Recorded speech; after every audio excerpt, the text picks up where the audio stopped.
Hello, it's Ekta Mehta fun with Photoshop channel से।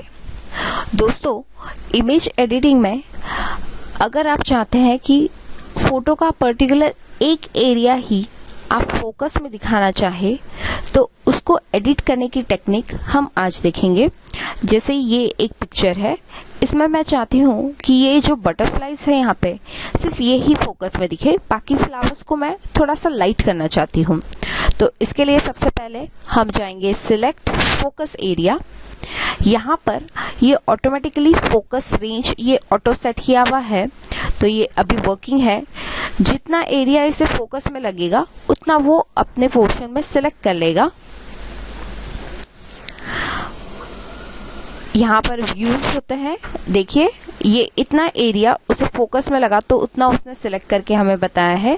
ये जो व्यूज है इसमें आप चाहे तो ओवरले में दे सकते हैं, ऑन ब्लैक, ऑन वाइट, ऐसे अलग अलग ऑप्शंस है। हम ऑन वाइट पे देखते हैं। अब यहाँ पर जैसे ही मैं अगर अपनी फोकस रेंज को कम करती हूँ तो ऑटोमेटिकली वो उतना ही एरिया सिलेक्ट करेगा। जैसे अभी मैंने इतना सिलेक्ट किया हुआ है तो इतना एरिया उसने मुझे दिखाया।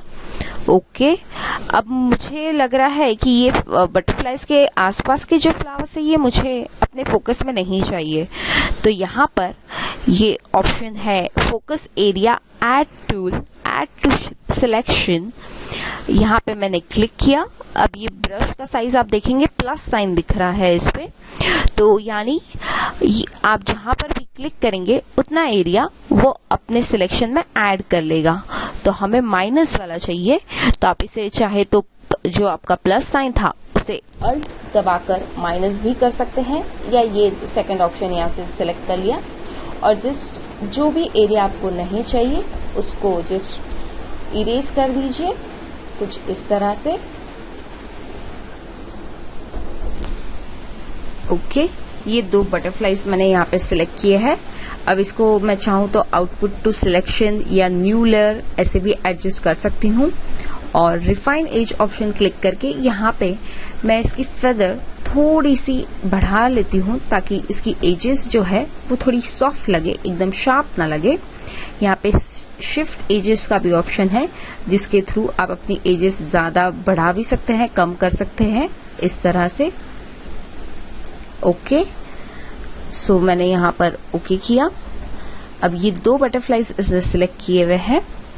अब इस लेयर पे मैं यहाँ पर से क्रिएट न्यू फिल और एडजस्टमेंट लेयर पे क्लिक करके black and white mode select करूंगी। अब यहाँ पे दो बटरफ्लाईज को छोड़ के बाकी सब कलरफुल है, बट मुझे ऐसा नहीं चाहिए, मुझे उल्टा चाहिए एग्जैक्टली। तो यहाँ पे मैं मास्क पे क्लिक करूंगी।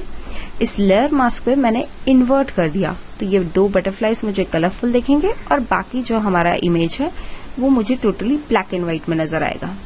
अब मुझे ऐसे लग रहा है बटरफ्लाई मुझे एक ही रखना है, ये दूसरा वाला ये भी मुझे ब्लैक एंड व्हाइट में करना है, मुझे सिर्फ एक बटरफ्लाई पे फोकस करना है। इसलिए इस मास्क के ऊपर अल्ट दबा के मैंने क्लिक किया, तो यहाँ पर ये जो जितना एरिया सिलेक्शन में है वो ब्लैक में मुझे नजर आ रहा है। तो मैं हमारा ब्रश टूल यूज करूंगी। फोरग्राउंड कलर रखा है मैंने ब्लैक, तो इसको मैं चेंज कर दूंगी व्हाइट में, ताकि ये जो दूसरा बटरफ्लाई है इसको मैं टोटली इरेज कर दूं, यानी सिर्फ एक बटरफ्लाई ही मेरे सिलेक्शन में दिखाई दे। और मैंने इस पे क्लिक कर दिया, तो अब एक बटरफ्लाई ही हमारे सिलेक्शन में आ रहा है। अब ये जो बाकी सराउंडिंग है मैं चाहती हूँ कि ये थोड़ा सा और ब्राइट दिखे, इतना ज्यादा डल ना हो, तो इसकी ओपेसिटी मैं थोड़ी सी यहाँ से कम कर दूंगी, तो ये थोड़ा सा हल्का सा कलरफुल हो जाएगा ताकि ये हमारे बटरफ्लाई के साथ और मैच करे, मर्ज कर सके इस तरह से। अब यहाँ पर एक बटरफ्लाई पे फोकस है और बाकी एरिया उससे थोड़ा सा डल है। तो ये होता है सिलेक्शन थ्रू फोकस रेंज, हम हमारी पर्टिकुलर एरिया को फोकस कर सके। Thank you.